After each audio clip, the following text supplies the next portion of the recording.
Maza, o presidente Lula subiu ao palanque em seu primeiro discurso oficial no ano e não citou a Venezuela. O presidente tem reagido ao assunto apenas de forma, digamos, institucional. Você diria que ele vai conseguir manter distância pessoal, digamos assim, desse tema?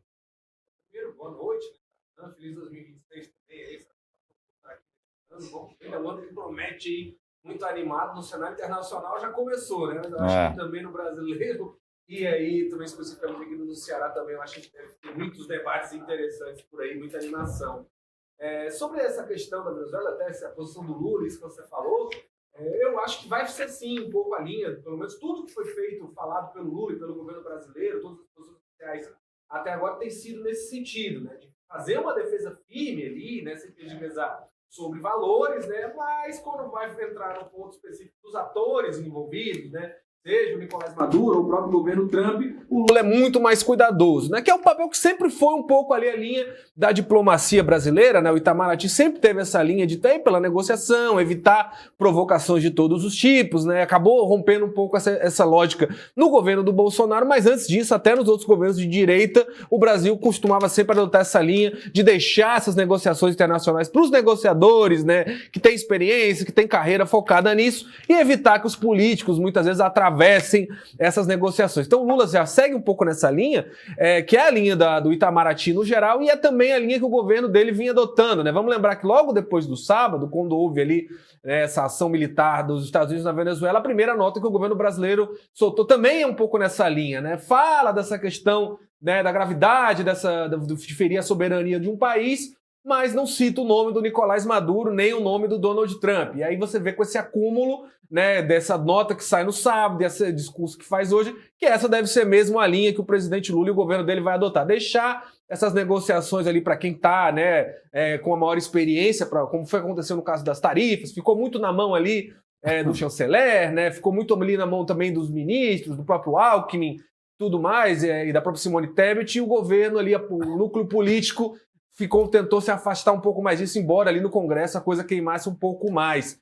Eu acho que é natural, é o que é esperado do governo brasileiro. Acho que o país, do tamanho do Brasil, a gente sabe que há pressões de grupos ali, do eleitorado, mais fiéis, né, uma ideologia política ou ali mais convertidos, tanto à esquerda quanto à direita, há uma pressão para que tenha uma posição um pouco mais dura com relação a isso. E é uma coisa que não deve acontecer, porque eu acho que é aquela história, né? Um país do tamanho do Brasil não ganha nada, não tem nenhum interesse do país, até me causa espécie estranheza.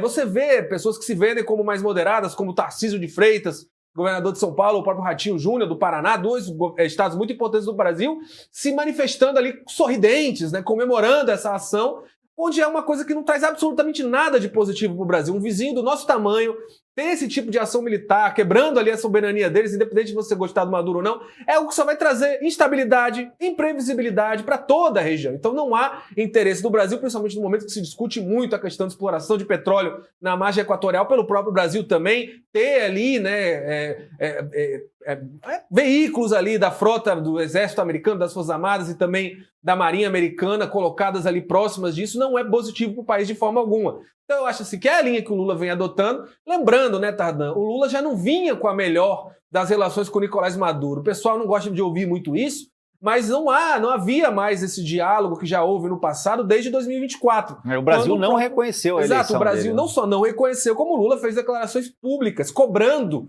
que o Maduro divulgasse os boletins das urnas, e o Maduro, né, praticamente mandou o Lula se lascar ali em bom português. Foi muito duro em responder o Lula quando o Lula levantou essa suspeita sobre o resultado da eleição venezuelana. Então não havia essas mil maravilhas, às vezes, que a direita quer colocar com a relação entre o Lula e o Maduro. E aí agora deixa bem claro que o Lula vai querer tratar essa questão aí da maneira mais diplomática possível, mas com isso, muita firmeza com relação aos ideais, principalmente para que isso não vire um precedente, né, Tadeu? Para essa questão da soberania, que é um ponto que é muito delicado para o interesse brasileiro mesmo, né? A gente não tem nada a ganhar celebrando uma ação que vai trazer só instabilidade para a nossa região. E lembrando, né, que é uma estratégia que já rendeu muito fruto positivo para o Lula. Nessa história mesmo das tarifas, né, se mostrou que essa questão de defender uma ingerência externa de uma potência estrangeira sobre nós pode pegar bem ali pelos 30% mais radicalizados à direita, mas a grande massa da população brasileira e até aquele centro que define, às vezes, o resultado da eleição com a polarização que divide tanto o Brasil, não gosta disso, né? Já se mostrou que esse viralatismo é um péssimo negócio, Tardan.